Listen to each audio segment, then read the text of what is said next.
Assalamualaikum warahmatullahi wabarakatuh. Bismillahirrahmanirrahim. Alhamdulillahi ala ihsanih wa syukru lahu ala taufiqihi wa amtinanih. Asyhadu an la ilaha illallah wahdahu la syarika lah ta'ziman li sya'nih. Wa asyhadu anna Muhammadan abduhu wa rasuluh al-hadi ila ridwanih. Allahumma salli wa sallim ala nabiyyina Muhammadin wa ala alihi wa sahbihi wa ikhwanih. Ya ayyuhalladzina amanu taqullaha haqqa tuqatih wa la tamutunna illa wa antum muslimun. Ya ayyuhalladzina amanu taqullaha wa qulu qawlan sadida yuslih lakum a'malakum wa yaghfir lakum dhunubakum wa may yuti'illaha wa rasulahu faqad faza fawzan 'azima. Amma ba'd. Ma'asyiral muslimin, jamaah yang senantiasa dirahmati oleh Allah, alhamdulillah, segala puji dan syukur kita panjatkan kepada Allah Subhanahu wa ta'ala atas segenap karunia dan nikmat yang telah Allah Subhanahu wa ta'ala anugerahkan kepada kita semua. Ma'asyiral muslimin, hadirin dan hadirat yang senantiasa dirahmati oleh Allah, alhamdulillah, pada malam hari ini kita berada di tanggal 13 bulan Sya'ban.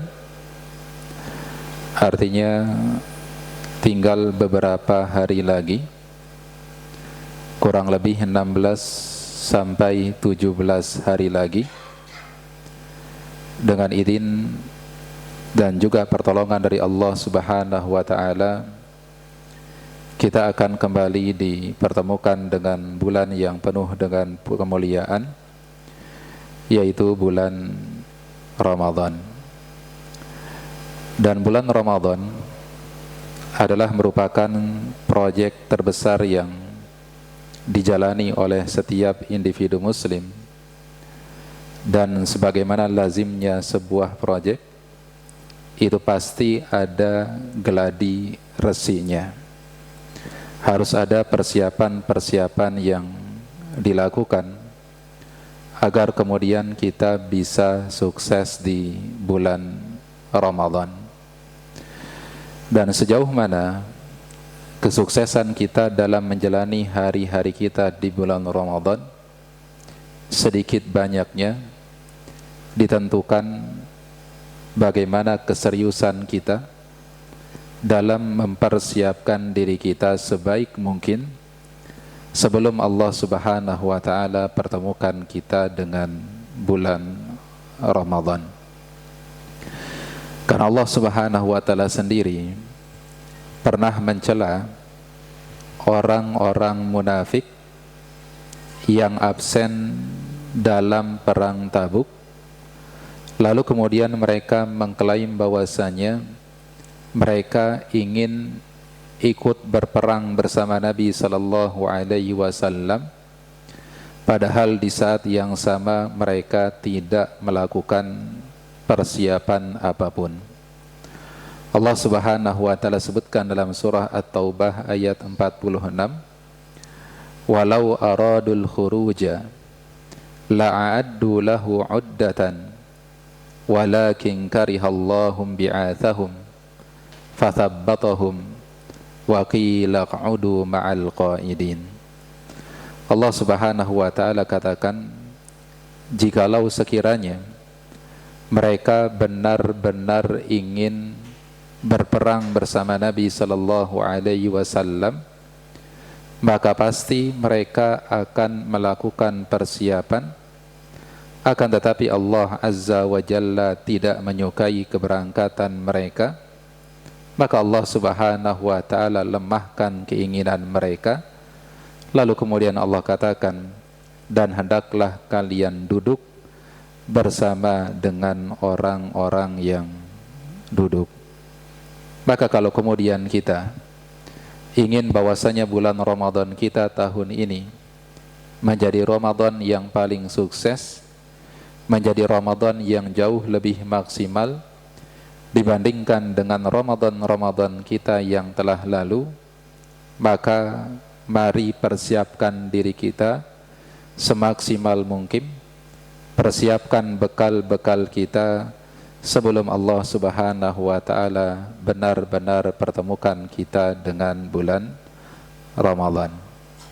Maka pada kesempatan malam hari ini kita akan sebutkan beberapa bekal-bekal dan persiapan-persiapan yang perlu untuk kemudian kita persiapkan sebelum Allah Subhanahu wa Ta'ala pertemukan kita dengan bulan Ramadan.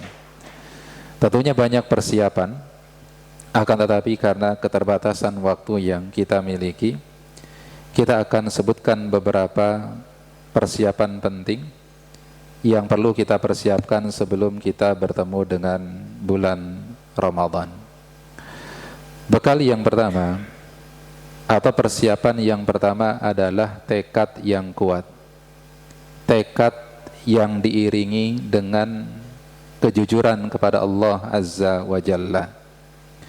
Kita tanamkan di dalam diri kita bahwasanya bulan Ramadan tahun ini haruslah menjadi bulan Ramadan yang jauh lebih baik dibandingkan dengan bulan Ramadan di tahun-tahun sebelumnya. Kalau kemudian kita benar-benar berniat dengan penuh ketulusan dan kejujuran kepada Allah Azza wa Jalla, maka insya Allah Allah Subhanahu wa Ta'ala pasti akan berikan kemudahan bagi kita, dan insya Allah Ta'ala Allah akan benar-benar jadikan bulan Ramadan kita di tahun ini adalah bulan Ramadan yang jauh lebih optimal, yang jauh lebih baik dibandingkan dengan Ramadan-Ramadan kita di beberapa tahun yang lalu. Disebutkan dalam hadis, ketika kemudian ada seorang sahabat di waktu beliau baru masuk ke dalam agama Islam, lalu kemudian Nabi SAW memberikan harta ghanimah kepada beliau. Lalu kemudian sahabat ini merespon pemberian ghanimah yang diberikan oleh Nabi SAW dengan menolak pemberian ghanimah tersebut. Lalu kemudian beliau mendatangi Nabi SAW dan menjelaskan alasan kenapa beliau menolak pemberian ghanimah dari Nabi SAW. Kata sahabat ini kepada Nabi SAW, "Ya Rasulullah, ma li ajli hada ittaba'tuka." Wahai Nabi SAW, saya masuk Islam, saya mengikuti ajaranmu, tujuan terbesar saya adalah bukan agar saya mendapatkan harta ghanimah. Lalu kemudian Nabi SAW menanyakan, kalau demikian, apa harapan dan cita-cita terbesarmu ketika engkau masuk ke dalam agama Islam? Maka kemudian kata sahabat tersebut kepada Nabi SAW, cita-cita terbesar saya masuk ke dalam agama Islam adalah agar aku ikut berperang, berjihad di jalan Allah Subhanahu wa Ta'ala. Lalu kemudian aku terbunuh dalam keadaan syahid, di mana senjata musuh itu menembus leherku. Maka mendengar bagaimana keinginan yang besar dari sahabat tersebut, maka Nabi SAW kemudian berpesan kepadanya sebuah pesan yang tentunya tidak hanya pesan khusus Nabi kepada sahabat tersebut, tapi pesan ini hendaklah menjadi moto dan juga menjadi prinsip kita dalam menjalani kehidupan kita di dunia ini. Yaitu kata Nabi SAW, In tasduqillaha yasdukka. Kalau engkau jujur dengan apa yang menjadi keinginanmu, dengan apa yang menjadi harapanmu, engkau jujur kepada Allah Azza wa Jalla, maka niscaya Allah Azza wa Jalla pasti akan menepati keinginan-keinginanmu tersebut. Maka benar saja. Lalu kemudian sahabat tersebut berangkat berperang di peperangan yang berikutnya. Lalu setelah kemudian selesai peperangan, sebagaimana kebiasaan yang dilakukan oleh Nabi Sallallahu Alaihi Wasallam, maka beliau akan memeriksa siapa saja di antara sahabat-sahabatnya yang mati syahid di jalan Allah Azza wa Jalla. Maka kemudian beliau menemukan jasad daripada sahabat tersebut meninggal dalam keadaan syahid di jalan Allah Azza wa Jalla, dan persis sebagaimana yang dia harapkan, yaitu senjata musuh itu benar-benar menembus lehernya. Lalu kemudian Nabi SAW berkata kepada para sahabat yang menyaksikan hal tersebut, kata Nabi SAW, sadaqallaha fasadaqah. Sahabat ini, orang ini telah jujur kepada Allah Azza wa Jalla tentang apa yang menjadi keinginannya, tentang apa yang menjadi harapan-harapannya. Maka karena dia telah jujur kepada Allah Azza wa Jalla, maka Allah Subhanahu wa Ta'ala pun benar-benar wujudkan apa yang menjadi harapannya. Maka masyarul muslimin jamaah yang dirahmati oleh Allah Azza wa Jalla, kita tahu bahwasanya menjalani hari-hari kita di bulan Ramadan dengan istiqamah, dengan konsisten melakukan ibadah kepada Allah Azza wa Jalla bukanlah perkara yang mudah, bukanlah perkara yang sederhana. Tentunya adalah perkara yang sulit ketika kita menjalani hari-hari kita di bulan Ramadan. Kita dituntut untuk kemudian istiqamah dalam melakukan ibadah kepada Allah Azza wa Jalla. Maka tidak ada yang tentunya bisa memberikan kita pertolongan, bisa memberikan kita kemudahan untuk menjalani hari-hari kita di bulan Ramadan kecuali dengan taufik dan pertolongan dari Allah Subhanahu wa Ta'ala. Maka sekali lagi mari kita persiapkan hati kita, kita tunjukkan kejujuran kita kepada Allah Azza wa Jalla, bahwasanya mudah-mudahan di bulan Ramadan tahun ini saya ingin agar kemudian menjadi Ramadan terbaik bagi saya, Ramadan yang jauh lebih baik, yang jauh lebih maksimal dibandingkan dengan Ramadan-Ramadan yang telah lalu. Ini persiapan yang pertama, bekal yang pertama yang perlu kita persiapkan. Yaitu apa tadi Pak? Yaitu jujur kepada Allah. Jujur kepada Allah dengan harapan-harapan kita ya di bulan Ramadan ini. Kemudian yang kedua, di antara bekal dan persiapan yang perlu kita persiapkan sebelum Allah Subhanahu wa Ta'ala benar-benar pertemukan kita dengan bulan Ramadan adalah tentunya memperbanyak doa kepada Allah, memperbanyak permintaan kepada Allah Subhanahu wa Ta'ala, agar Allah Subhanahu wa Ta'ala pertemukan kita dengan bulan Ramadan, agar Allah Subhanahu wa Ta'ala sampaikan umur kita dengan bulan Ramadan. Karena para sahabat-sahabat Nabi sallallahu alaihi wasallam, mereka terdahulu adalah orang-orang yang senantiasa memperbanyak doa-doa mereka kepada Allah Azza wa Jalla, dan selalu doa-doa mereka itu berkaitan dengan bulan Ramadan. 1 tahun, 12 bulan, 365 hari, maka di antara doa-doa yang senantiasa mereka panjatkan kepada Allah Azza wa Jalla itu selalu berkenaan dengan bulan Ramadan.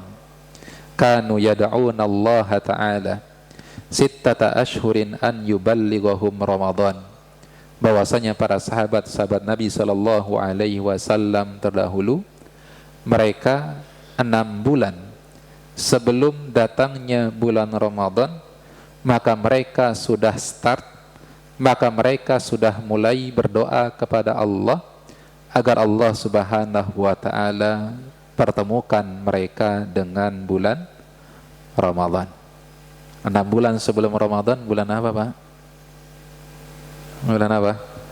Dihitung mundur, Pak. Ya. Jumadal Ula. Dihitung mundur. Ramadan mundur ke belakang, Sya'ban. Mundur. Rajab. Mundur lagi. Jumada apa? Akhir. Ya, Jumadal Akhir atau Jumadal Tsaniyah. Kemudian Jumadal Ula. Rabiul Akhir. Kemudian Rabiul Awal, berarti sudah mulai dari Rabiul Awal. Kalau kita sudah doa enggak hari ini? Sudah minta belum hari ini? Agar kemudian disampaikan umur kita dengan bulan Ramadan. Ini para sahabat Nabi SAW terdahulu. Mereka senantiasa berdoa kepada Allah Azza wa Jalla dari bulan Rabiul Awal, sudah berdoa kepada Allah agar kemudian mereka dipertemukan dengan bulan Ramadan. Lalu kemudian mereka pun berdoa di 6 bulan yang tersisa. Doa mereka masih juga berkaitan dengan bulan Ramadan, yaitu agar an yataqabbala minhum, agar kemudian Allah Subhanahu wa Ta'ala menerima seluruh amal ibadah yang mereka lakukan di bulan Ramadan.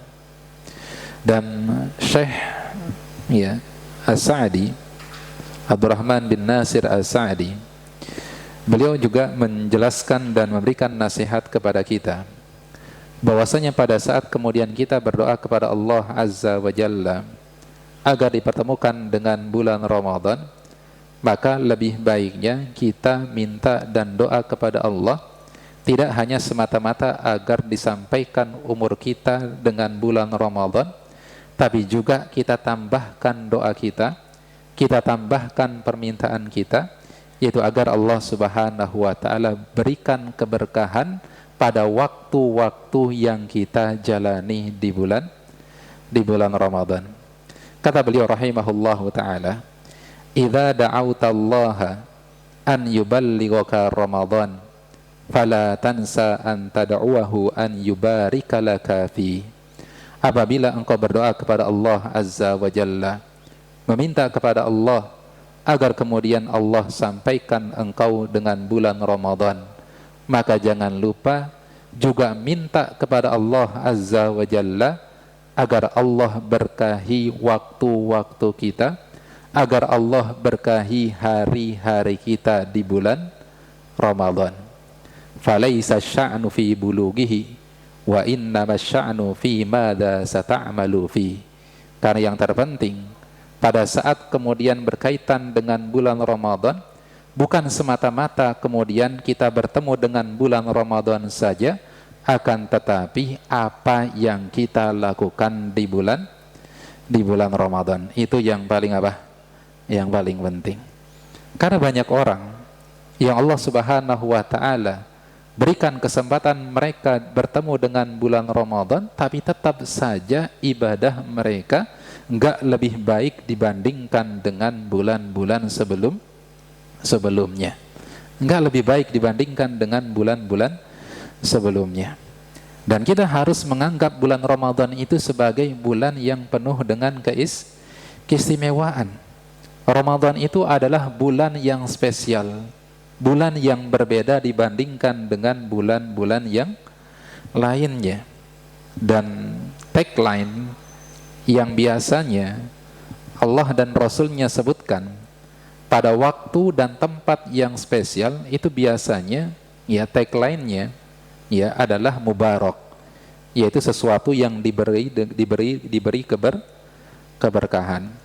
Misalkan ketika Allah Subhanahu wa Ta'ala menggambarkan bagaimana Masjidil Haram adalah tempat yang spesial, yang berbeda dibandingkan dengan masjid-masjid yang lainnya, maka Allah sebutkan Masjidil Haram sebagai tempat yang diberkahi. Allah katakan, inna awwala baitin wudi'a lin-nasi lalladzi bi Bakkata mubarakan. Sesungguhnya tempat pertama, ya, tempat ibadah pertama yang Allah Subhanahu wa taala bangun dan letakkan bagi umat manusia, yaitu sebuah masjid yang penuh dengan keberkahan yang berada di kota Mekah. Kenapa Allah Subhanahu wa taala berikan sifat Masjidil Haram sebagai masjid yang penuh dengan keberkahan? Karena Masjidil Haram adalah masjid yang spesial, yang nilai ibadah salat di tempat tersebut berbeda nilainya dibandingkan dengan seluruh masjid di mana? Di seluruh dunia.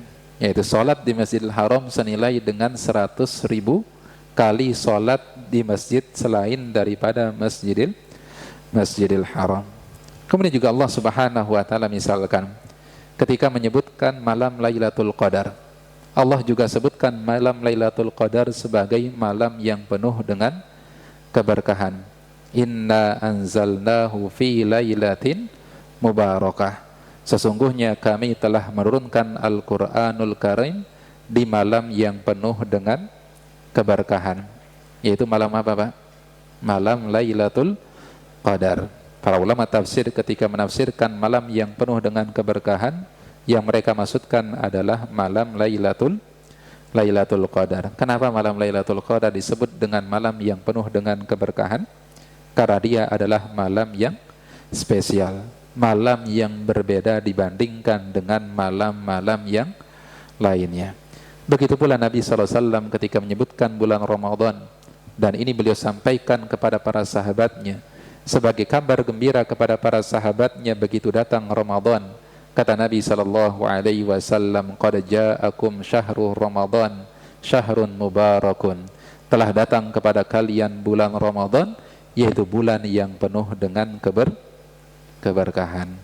Kenapa Nabi sebutkan Ramadan sebagai bulan yang penuh dengan keberkahan? Karena Ramadan adalah bulan yang spesial, bulan yang berbeda dibandingkan dengan bulan-bulan yang lainnya.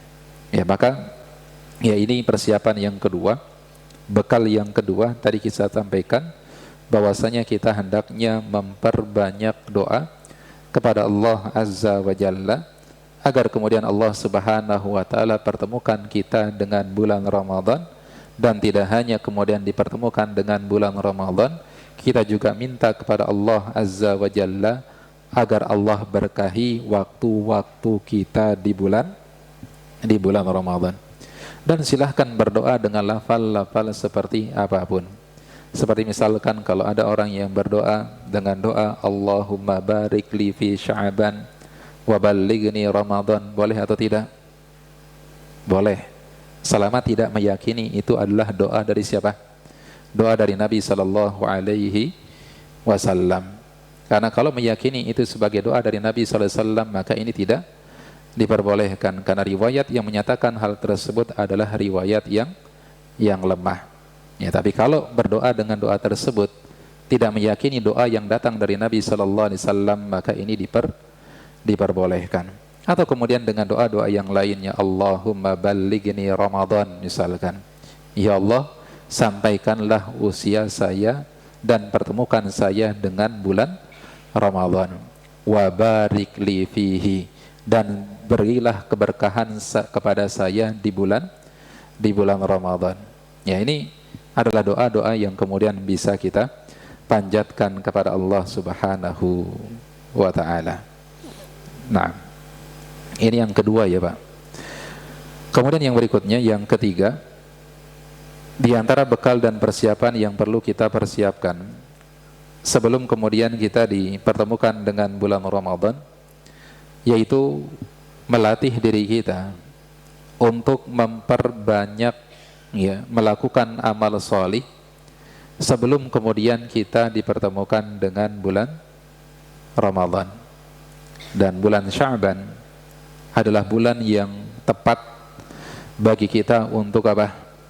Untuk ya mempersiapkan diri kita, untuk melatih diri kita dengan melakukan banyak ketaatan kepada Allah Azza wa Jalla. Dan Nabi sallallahu alaihi wasallam beliau di bulan Sya'ban, maka di antara amalan yang beliau perbanyak di bulan Sya'ban adalah beliau sallallahu alaihi wasallam memperbanyak ibadah puasa. Ya, beliau memperbanyak ibadah puasa di bulan Ramadan. Sebagaimana yang disebutkan dalam hadis yang dikeluarkan oleh Al-Imam Al-Bukhari dan juga Imam Muslim dari Aisyah radhiyallahu taala anha, beliau berkata, kana Rasulullah sallallahu alaihi wasallam yasumu hatta naqula la yuftir. Adalah Nabi sallallahu alaihi wasallam apabila beliau berpuasa, maka Nabi akan terus berpuasa sampai-sampai kami mengira Nabi enggak berpuasa. Wa yuftiru hatta naqula la yasum. Dan Nabi juga kadang-kadang beliau enggak puasa dan terus enggak puasa sampai-sampai kami menyangka bahwasanya Nabi enggak pernah puasa sama sekali. Wa ma ra'aitu Rasulullah sallallahu alaihi wasallam istakmala siyama syahrin illa Ramadan. Dan kata Aisyah radhiyallahu taala anha, aku tidak pernah melihat Nabi sallallahu alaihi wasallam berpuasa penuh 1 bulan dibandingkan ketika beliau berpuasa di bulan Ramadan. Wa ma ra'aituhu aktsara siyaman minhu fi Sya'ban. Dan aku tidak pernah melihat Nabi sallallahu alaihi wasallam memperbanyak puasanya dalam 1 bulan dibandingkan dengan beliau memperbanyak puasa di bulan Sya'ban. Maka hadis ini menyampaikan kepada kita bahwasanya yang disunnahkan, yang dianjurkan berkenaan tentang puasa di bulan Sya'ban adalah memperbanyak puasa di bulan tersebut. Adapun puasa 1 bulan penuh, maka ini tidak diperbolehkan.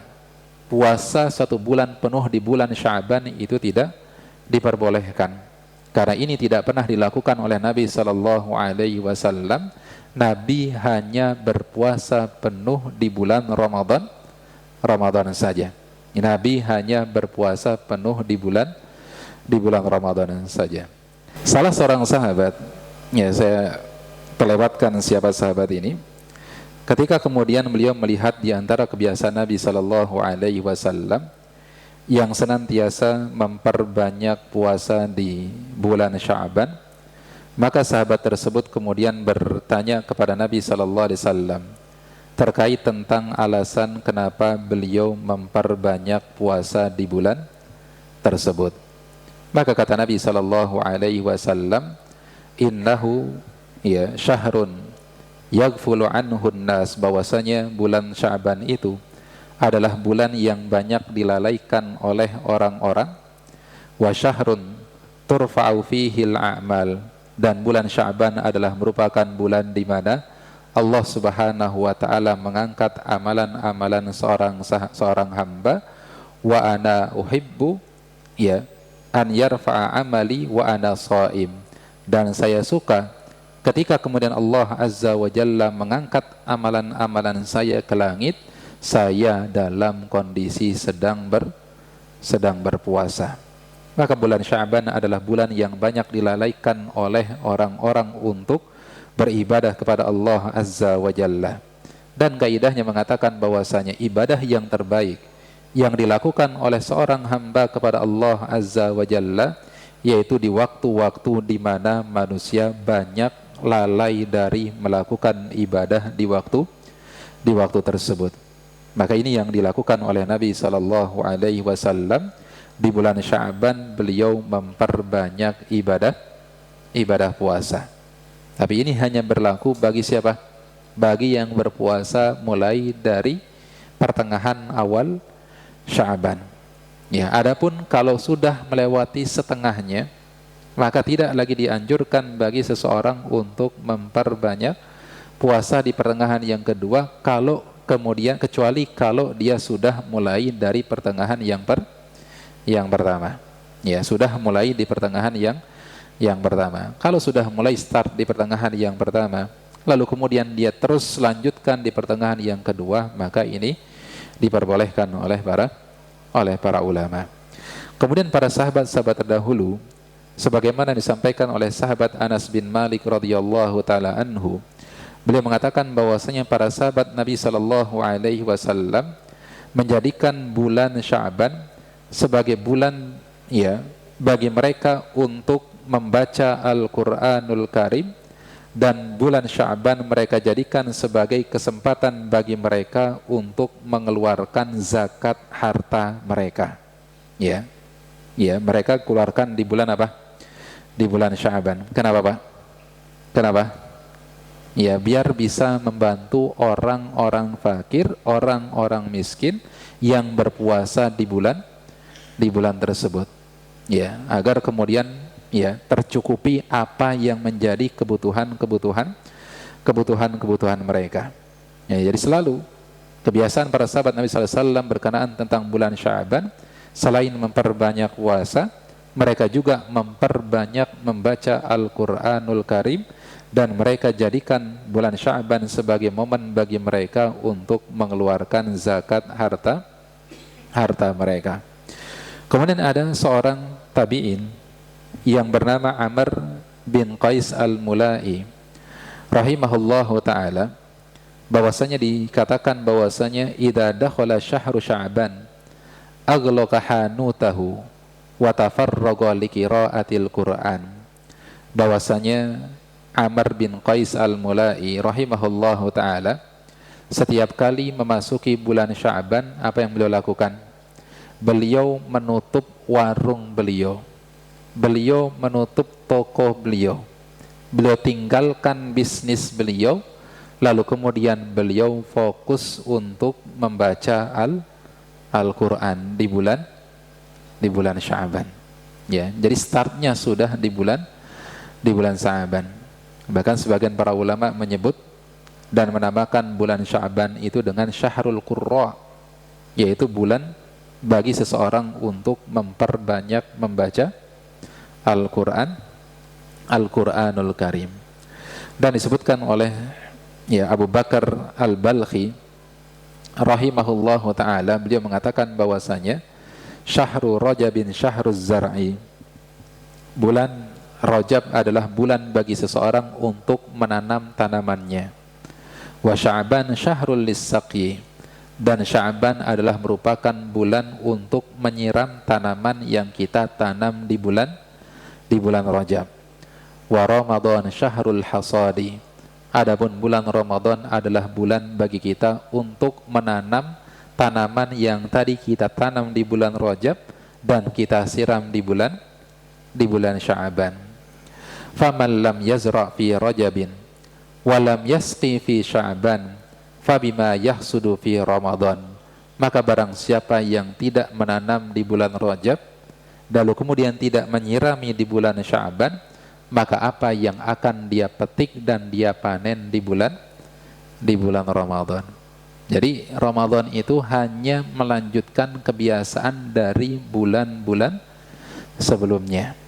Maka wajar sebagian besar dari kaum muslimin ketika di awal Ramadan itu luar biasa semangatnya, Pak, untuk ibadah di bulan Ramadan. Malam pertama sholat tarawih masjid di mana-mana kewalahan, Pak. Atas bawah nggak nyanggup menampung jamaah. Saking apa? Saking banyaknya antusiasme kaum muslimin yang ingin sholat tarawih. Tapi lihat sepekan berikutnya, Masya Allah, mengalami kemajuan. Sofnya makin maju. Pekan kedua makin maju lagi. Sampai kemudian 10 hari terakhir itu semakin maju lagi. Kenapa? Karena nggak melakukan persiapan, Pak. Nggak melakukan persiapan. Nah, ibaratnya kalau kemudian orang pingin lomba lari misalkan. Kalau yang pingin menjadi penghibur saja, maka dia nggak akan melakukan persiapan apapun. Ketika kemudian start lombanya, dia paling semangat, akhirnya digas di awal. Baru sekilo sudah capek duluan. Akhirnya kemudian nggak berhasil sampai ke finish. Tapi mereka yang sudah melatih diri mereka jauh hari sebelum kemudian di hari H perlombaan mereka sudah kontrol apa yang menjadi fisik mereka. Mereka sudah biasa lari seperti itu, maka mereka pelan-pelan sampai nanti ketika mencapai garis finish baru kemudian mereka mempercepat lari mereka. Ya, maka ini yang perlu kita persiapkan dari sekarang. Jadi start daripada kita beribadah kepada Allah Azza wa Jalla, memperbanyak ibadah itu bukan di awal Ramadan, tapi sebelum memasuki bulan Ramadan. Ma'asyiral muslimin jamaah yang senantiasa dirahmati oleh Allah Azza wa Jalla. Ini persiapan yang keberapa? Yang ketiga, Pak ya. Kemudian yang keempat, di antara bekal dan persiapan yang perlu kita persiapkan sebelum dipertemukan dengan bulan Ramadan adalah memperbanyak taubat dan istighfar kepada Allah Azza wa Jalla. Memperbanyak taubat dan istighfar kepada Allah. Kenapa kita perlu perbanyak taubat dan istighfar sebelum memasuki bulan Ramadan? Karena bulan Ramadan adalah bulan ketaatan. Ya, karena bulan Ramadan adalah bulan ketaatan. Dan kita dalam menjalani ketaatan kepada Allah Azza wa Jalla, salah satu yang menghambat kita dari melakukan ibadah dan ketaatan kepada Allah Azza wa Jalla adalah disebabkan karena dosa-dosa dan maksiat kita kepada Allah Subhanahu wa Ta'ala, yang membuat kita tidak bisa betah berlama-lama membaca Al-Quranul Karim. Itu disebabkan karena dosa-dosa dan maksiat kita kepada Allah Subhanahu wa Ta'ala. Maka disebutkan oleh sahabat yang mulia Uthman bin Affan radhiyallahu ta'ala anhu, beliau mengatakan, "Lau tahurat qulubukum lama syabi'at min kalamillah." Kalau sekiranya hati-hati kalian itu bersih, itu suci dari dosa dan maksiat kepada Allah, maka hati-hati kalian tidak akan pernah merasa kenyang, tidak akan pernah merasa lelah dari membaca firman-firman Allah Subhanahu wa Ta'ala. Ya, dan nanti di bulan Ramadan salah satu ibadah yang kita dianjurkan untuk perbanyak adalah memperbanyak membaca Al-Quranul Karim. Karena para salaf terdahulu mereka beramai-ramai memperbanyak membaca Al-Quran di bulan Ramadan. Maka bagaimana kemudian kita bisa berlama-lama dengan Al-Quranul Karim kalau kemudian kita melakukan banyak dosa dan maksiat kepada Allah Azza wa Jalla. Kemudian juga disebutkan oleh Ad-Dhahhak rahimahullahu ta'ala, beliau mengatakan, "Ma na'lamu ahadan hafizal Qur'ana thumma nasiyahu illa bidhanbin." Bahwasanya tidaklah kami ketahui adanya seseorang yang dulu pernah hafal Al-Quran lalu kemudian dia lupa, melainkan disebabkan karena dosa dan maksiat yang dia lakukan kepada Allah Azza wa Jalla. Ya, ini kalau masih muda, Pak. Tapi kalau sudah sudah sepuh, selain dosa ya karena apa? Karena faktor U. Ya, tapi kalau ada orang yang pernah hafal lalu kemudian lupa, maka itu disebabkan karena apa? Karena dosa dan maksiat yang dia lakukan kepada Allah Azza wa Jalla. Kemudian juga maksiat dan dosa yang kita lakukan kepada Allah Azza wa Jalla ini juga bisa menjadi penghambat kita dari melakukan ibadah salat, dari melakukan qiyamul lail, dari melakukan ibadah salat tarawih. Disebutkan oleh Abdullah bin Mas'ud radhiyallahu ta'ala anhu bahwasanya ada beberapa orang yang mengadu kepada beliau. Mereka mengatakan bahwasanya la nastati'u qiyamal lail. Wahai Abdullah bin Mas'ud, kami ini kenapa sulit sekali untuk bisa sholat malam?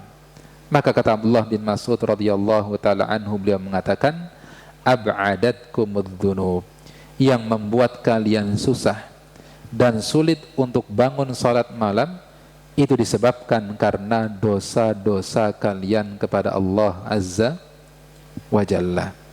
Kemudian Sufyan Ats-Tsauri rahimahullahu taala juga beliau memberikan testimoni bagaimana dosa yang pernah beliau lakukan itu ternyata menghambat beliau dari sholat malam selama 5 bulan lamanya.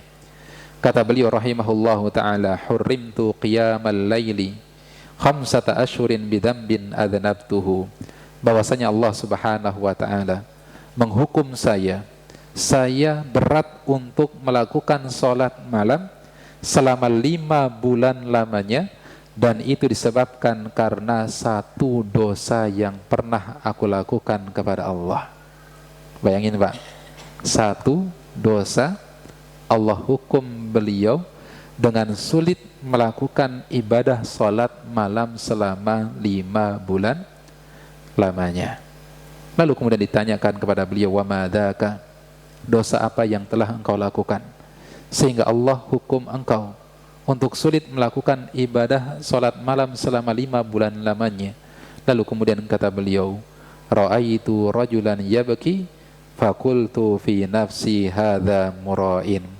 Suatu ketika saya pernah melihat ada seseorang yang sedang menangis, lalu kemudian saya berkata, orang ini nangisnya enggak ikhlas, orang ini nangis karena pengen dipuji oleh orang.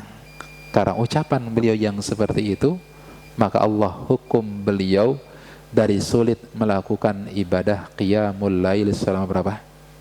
5 bulan lamanya. Ya, dan Ibnul Jauzi rahimahullahu ta'ala itu mengibaratkan dosa yang ada pada diri seseorang dan bisa menghambat ibadah seseorang kepada Allah Azza wa Jalla, itu sama seperti penyakit yang menimpa fisik seseorang, dan penyakit fisik ini menyebabkan orang tersebut terhalang dari berbagai makanan dan minuman tertentu. Artinya semakin banyak penyakit yang ada pada fisik seseorang, maka akan makin banyak juga pantangan-pantangan yang harus dijauhi oleh orang tersebut. Misalkan kalau ada orang yang sakit diabetes aja, maka mungkin pantangannya ada makanan-makanan tertentu saja. Tapi kalau sudah diabetes, tambah lagi penyakit-penyakit yang lainnya, tambah misalkan kolesterol, maka tambah juga pantangan-pantangan yang harus kemudian dia hindari.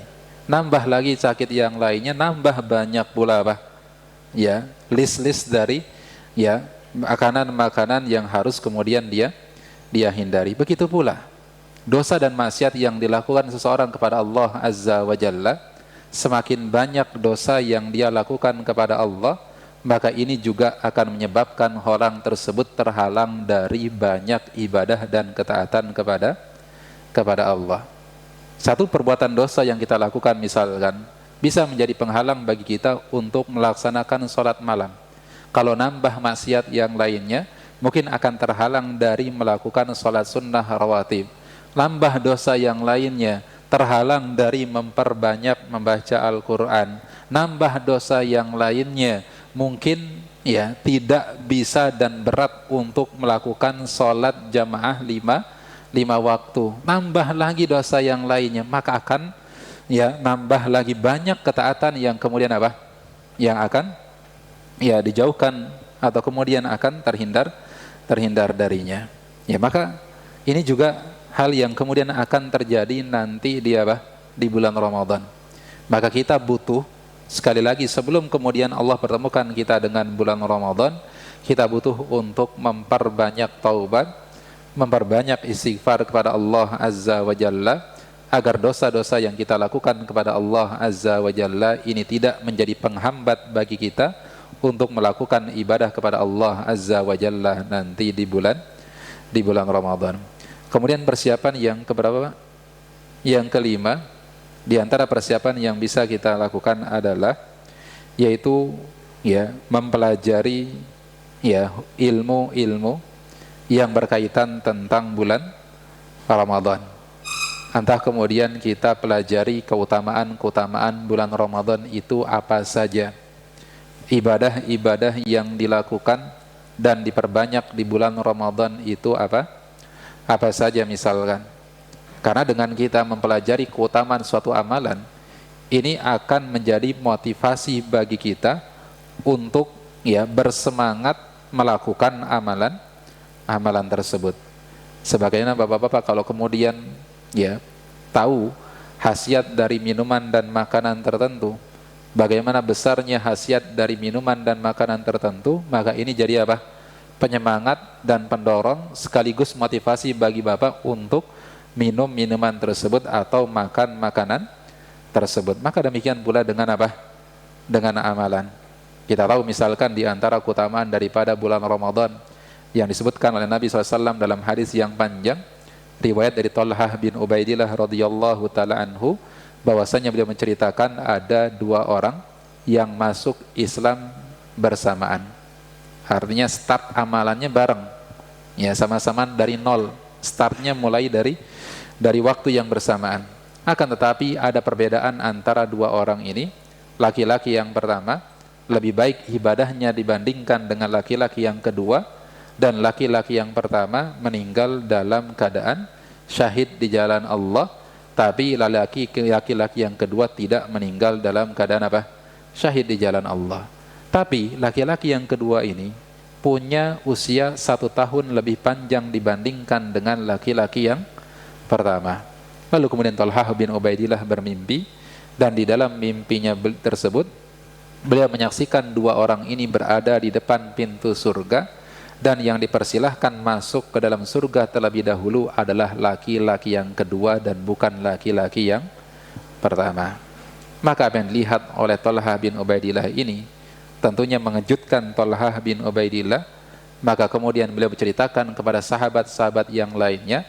Sahabat-sahabat yang lainnya juga terkejut kenapa laki-laki yang kedua lebih dulu masuk surga dibandingkan dengan laki-laki yang pertama.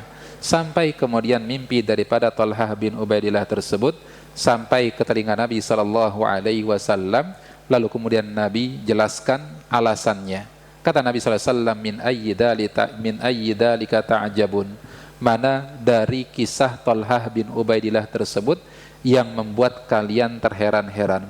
Lalu kemudian kata Talhah bin Ubaidillah, wahai Nabi, laki-laki yang pertama jauh lebih baik ibadahnya dan mati syahid di jalan Allah Azza wa Jalla. Tapi kenapa justru yang masuk surga lebih dulu adalah laki-laki yang kedua dan bukan laki-laki yang pertama? Lalu kemudian Nabi SAW berkata, awalaisa qad makatha ba'dahu sanah. Bukankah laki-laki yang kedua punya kesempatan hidup 1 tahun lebih panjang dibandingkan dengan laki-laki yang pertama? Qalu bala ya Rasulullah. Kata para sahabat, benar wahai Nabi sallallahu alaihi wasallam. Awalaisa qad adraka Ramadan fasamahu wa shalla kada wa kada min sajadah. Dan bukankah 1 tahun umur yang lebih panjang yang Allah berikan kepada laki-laki yang kedua dan tidak Allah berikan kepada laki-laki yang pertama? Allah pertemukan laki-laki yang kedua ini dengan bulan Ramadan, lalu kemudian dia berpuasa di bulan Ramadan, lalu kemudian dalam 1 tahun tersebut dia sholatnya lebih banyak dibandingkan dengan laki-laki yang pertama. Kemudian kata para sahabat, benar wahai Nabi sallallahu alaihi wasallam. Lalu kata Nabi SAW, fama bainahuma ab'ad min bainas sama'i wal ard. Ketahuilah jarak perbedaan antara laki-laki kedua dengan laki-laki pertama itu seperti jarak antara langit dengan bumi. Jadi subhanallah. Ya, belum lagi keutamaan salat tarawih sampai selesai bersama imam. Dicatatkan seperti apa? Seperti salat semalam suntuk. Belum lagi kemudian Allah menjanjikan pengampunan dosa bagi orang-orang yang berpuasa di bulan Ramadan penuh iman dan mengharap pahala si Allah. Lalu kemudian belum lagi di setiap malam bulan Ramadan itu adalah merupakan janji dari Allah untuk dibebaskannya seseorang dari dari siksa api neraka. Kemudian juga tentunya selain mempelajari apa saja keutamaan-keutamaan dari bulan Ramadan dan ibadah-ibadah di bulan Ramadan, maka kita pelajari juga berkaitan tentang fikih Ramadan. Kita perlu belajar terkait tentang rukun puasa itu apa saja. perkara-perkara yang membatalkan puasa itu apa saja, perkara-perkara yang boleh dilakukan oleh seseorang ketika berpuasa, dan kalau dilakukan tidak menyebabkan puasanya menjadi batal. Ini juga perlu kita kita tahu. Ini perlu kita kaji dan tahu terkait tentang fikih-fikih seputar bulan Ramadan. Ma'asyiral muslimin jamaah yang dirahmati oleh Allah Azza wa Jalla. Ini setidaknya ada berapa tadi kita sebutkan? 5 ya. Setidaknya 5 bekal ya, persiapan yang perlu kita persiapkan sebelum kemudian kita memasuki bulan Ramadan. Wallahu ta'ala a'lam bis-shawab. Nah, barangkali ada pertanyaan, silakan.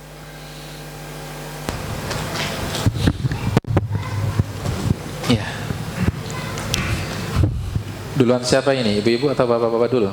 Biasanya ladies first. Iya. Yeah. Ibu-ibu dulu, nggak apa-apa. Atau bapak-bapak jadi imamnya ya. Bapak kan jadi imam. Ya silakan.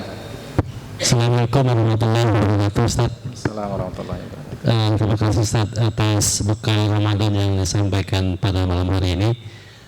Kebetulan Ustaz, kami panitia Ramadan di masjid ini. Mohon nasihat dari Ustaz. Satu itu, yang kedua, adakah riwayat bagaimana zaman Nabi panitia Ramadan seperti itu, Ustaz? Apakah ada riwayat bagaimana mereka mempersiapkan Ramadan? Yeah. Demikian, Ustaz. Masya Allah. Jadi saya jawab dari yang kedua dulu ya. Kalau di zaman Nabi tentunya tidak ada panitia Ramadan tentunya. Tapi Nabi SAW memberikan motivasi.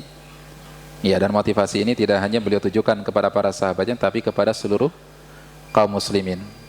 Yaitu berkenaan tentang keutamaan memberikan berbuka kepada orang yang berpuasa. Man fattara sha'iman, barang siapa yang memberikan berbuka kepada orang yang berpuasa, maka dia mendapatkan pahala puasa yang sama tanpa mengurangi tanpa mengurangi pahala puasanya. Ini tentunya adalah motivasi dari Nabi sallallahu alaihi wasallam agar kemudian seseorang itu memberikan memberikan berbuka kepada orang yang berpuasa.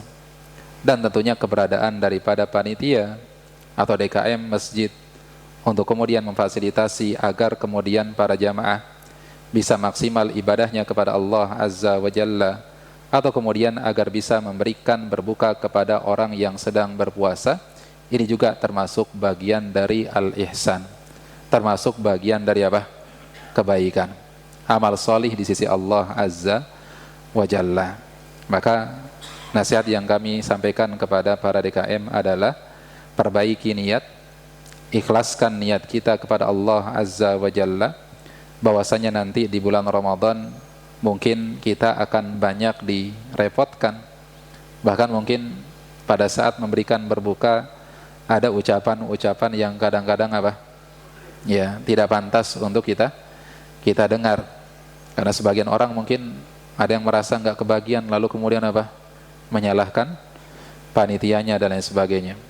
Dan ini pernah disampaikan salah seorang DKM, sampai dimaki-maki DKM-nya, sampai kemudian DKM-nya nangis, nangis sedih karena dimaki oleh jamaahnya hanya gara-gara nggak dapat buka puasa. Dan seharusnya kita sebagai jamaah motivasinya adalah kalau bisa kita yang berkontribusi untuk memberikan berbuka kepada orang lain, bukan justru kita datang ke masjid harapannya adalah agar kemudian bisa berbuka gratis. Ya, kalau bisa kita yang kemudian ikut kontribusi. Ya, paling enggak kemudian kalau bawa minuman, bawa dua gelas, satu buat kita, satu lagi buat yang lainnya. Kalau kemudian bawa kurma, usahakan bawa 5 butir. Ya, kita misalkan 5 berapa? 6 butir. 3 buat kita, 3 buat saudara kita, atau satu-satu dibagikan ke 5 orang. Kalau bisa seperti itu motivasinya, kalau bisa seperti itu motivasinya. Kalau kita kan enggak, diberikan kemudian ya kemudahan untuk bisa berbuka di masjid dan lain sebagainya, tapi kita apa? Kemudian mengandalkan masjid untuk apa? Untuk bisa berbuka puasa. Ya, berbuka puasa. Jadi ya satu pesan kami bahwasanya ikhlaskan niat kita kepada Allah Azza wa Jalla, karena apa yang antum melakukan selama bulan Ramadan ini adalah amalan yang mulia. Ketika kemudian antum persiapkan berbuka bagi orang-orang yang hendak berbuka puasa, lalu kemudian persiapkan bagaimana sholat tarawih mereka agar mereka nyaman dalam melaksanakan ibadah sholat tarawih, maka ini adalah sungguh amalan yang mulia di sisi Allah Azza wa Jalla. Maka jangan sampai amalan yang mulia ini kemudian bernilai kecil di sisi Allah Azza wa Jalla karena niat-niat kita yang tidak tulus. Rubba amalin saghirin tu'addimuhun niyyah wa rubba amalin kabirin tusaggiruhun niyyah. Betapa banyak amalan-amalan yang terlihat kecil tapi bisa bernilai besar di sisi Allah Azza wa Jalla, dan itu disebabkan karena apa? Karena niat yang ikhlas. Sebagaimana sebaliknya betapa banyak amalan-amalan yang terlihat besar tapi bernilai kecil di sisi Allah Azza wa Jalla karena niat yang tidak ikhlas. Ya, semoga Allah Subhanahu wa taala berikan kemudahan bagi antum semua untuk bisa melayani kaum muslimin di bulan Ramadan. Dan jangan lupakan ya, meskipun kita sebagai panitia jangan sampai kemudian ibadah kita juga apa? Kendor. Ya, jangan sampai ibadah kita kendor. Antum tetap kemudian ya laksanakan tugas antum sebagai DKM sebaik mungkin, tapi jangan sampai ibadah-ibadah yang sifatnya pribadi itu kemudian menjadi terbengkalai dan terlalaikan. Tetap usahakan agar kemudian baca Qur'annya juga tetap lancar. Lalu kemudian target ya hatamannya juga harus tetap lancar. Lalu kemudian kita juga sebagai panitia juga ikut sholat tarawih, jangan sampai enggak sholat tarawih ya. Nah, pertanyaan dari akhwat dari ummahat, apakah puasa sunnah bisa dibarengin dengan puasa qadha? Tidak boleh, Ibu. Karena puasa qadha itu adalah puasa yang hukumnya wajib, sedangkan sunnah ya hukumnya sunnah. Antara yang wajib dengan sunnah itu tidak boleh digabungkan apa? Gabungkan niatnya. Ada tadakhulul ibadat dalam masalah fikih, bahwasanya satu ibadah itu bisa masuk ke ibadah yang lainnya, tapi harus ibadah yang apa? Hukumnya sama, sunnah sama-sama sunnah, itu baru diperbolehkan. Tapi kalau kemudian satunya ibadah hukumnya wajib, satunya sunnah, maka ini tidak boleh dibarengin apa? Dibarengin niatnya. Nah, biasanya sebelum Ramadan di kajian ibu-ibu suka ada acara makan-makan sebelum Ramadan yang disebut dengan tawakufan, penutupan kajian sementara. Apakah boleh, Ustadz? Karena menganggap hanya sebuah budaya, bukan ibadah. Kalau kemudian hanya sebatas makan-makan saja, maka insyaallah ta'ala ini adalah masalah yang diperbolehkan. Ya, hukumnya adalah apa? Hukumnya adalah mubah, selama tidak ada ritual-ritual tertentu di dalam acara tersebut. Murni bahwasanya apa? Hanya sebatas kumpul-kumpul, lalu kemudian apa? Lalu kemudian makan-makan, atau kemudian melakukan apa? Musyawarah terkait tentang bagaimana agenda yang mungkin akan dilakukan pasca Ramadan dan lain sebagainya. Jadi selama tidak ada ritual-ritual tertentu, ibadah-ibadah tertentu yang dikhususkan, maka insyaallah ta'ala ini tidak masalah. Nah, baik.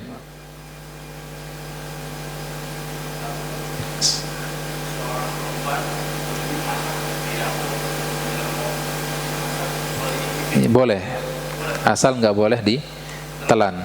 Ya, begitu kemudian dicicipin langsung dimuntahin, betul, dimuntahin. Dan ini ada beberapa hal yang harus kemudian kita ketahui. Ya, tadi yang saya sampaikan, kita harus membekali diri kita dengan ilmu-ilmu. Ada perkara-perkara yang boleh dilakukan oleh orang yang berpuasa dan itu tidak sampai apa? Membatalkan puasanya. Ya, seperti misalkan boleh enggak orang yang sedang puasa kumur-kumur ketika wudu? Boleh. Ya, selama enggak ditelan airnya. Ya, selama airnya enggak ditelan. Ya, atau kumur-kumurnya pakai apa? Es teh manis. Es teh manis. Atau kemudian ya melakukan istinsyak pada saat wudu. Istinsyak boleh enggak pada saat puasa? Boleh, tapi enggak boleh apa? Berlebihan, bersungguh-sungguh. Wa balik fil istinsyaq illa an takuna shaiman. Dan bersungguh-sungguhlah engkau ya beristinsyak pada saat berwudu kecuali dalam kondisi apa? Berpuasa. Jadi hanya cukup dibasahin apa? Ya, lubang hidungnya dengan air. Enggak perlu sampai ditelan dalam. Khawatirnya nanti masuk dan itu apa? Bisa membatalkan puasa. Allahu a'lam. Baik, ada lagi? Cukup? Satu lagi cukup, bisa, masih ada waktu. Ya, sudah. Satu lagi terakhir.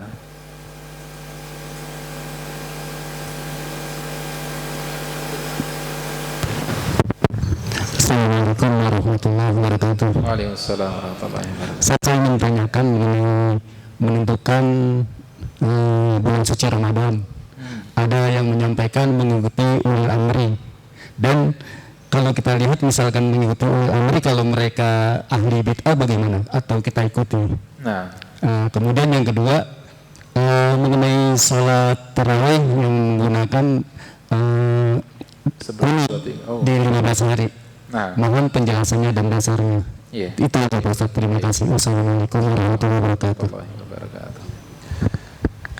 Terkait tentang ya penentuan awal Ramadan, lalu kemudian juga penentuan Lebaran, maka pendapat yang tepat, sikap yang tepat adalah mengikuti ketetapan yang ditetapkan oleh pemerintah.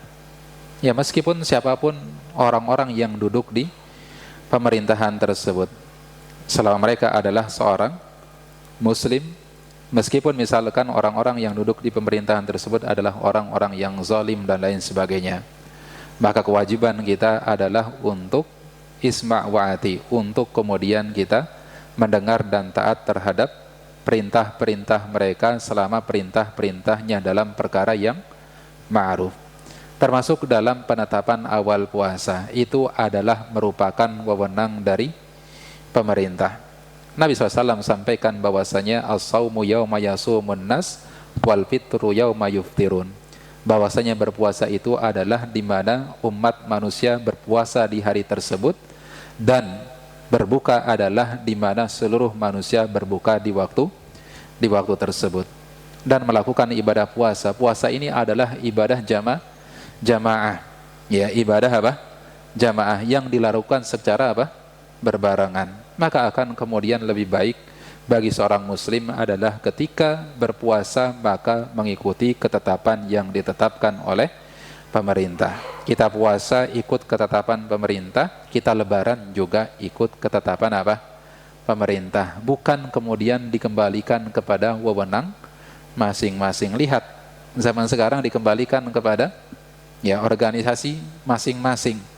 Sehingga ya di Indonesia ini lebarannya nggak cuma satu hari, lebarannya bisa berhari-hari. Ada yang lebarannya sebelum kemudian keputusan pemerintah, ada yang lebarannya bahkan sehari setelah keputusan pemerintah, bahkan ada yang 2 hari setelah ya keputusan pemerintah.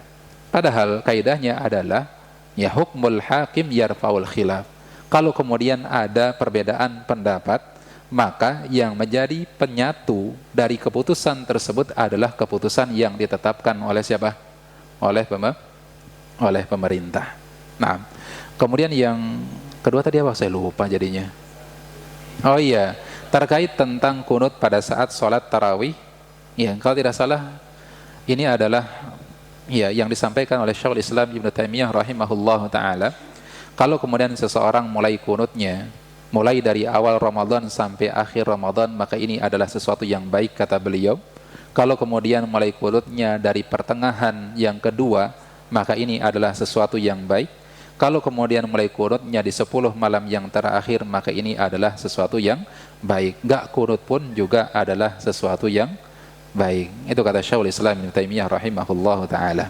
Jadi boleh dari awal Ramadan, boleh mulai dari pertengahan, boleh di 10 malam terakhir, enggak pun tidak masalah. Wallahu a'lam. Ya, baik. Ini yang bisa disampaikan pada kesempatan malam hari ini. Semoga bermanfaat bagi kita semua. Yang benar datangnya dari Allah Azza wa Jalla, dan yang salah berasal dari kejahilan dari saya sendiri dan juga dari syaitan. Fastaghfirullah li wa lakum. Allahumma alimna ma yanfa'una wanfa'na bima 'allamtana wa zidna ilman wa taufiqan wa hudan ya rabbal alamin. Subhanakallahumma wa bihamdika asyhadu an la ilaha illa anta astaghfiruka wa atubu ilaik.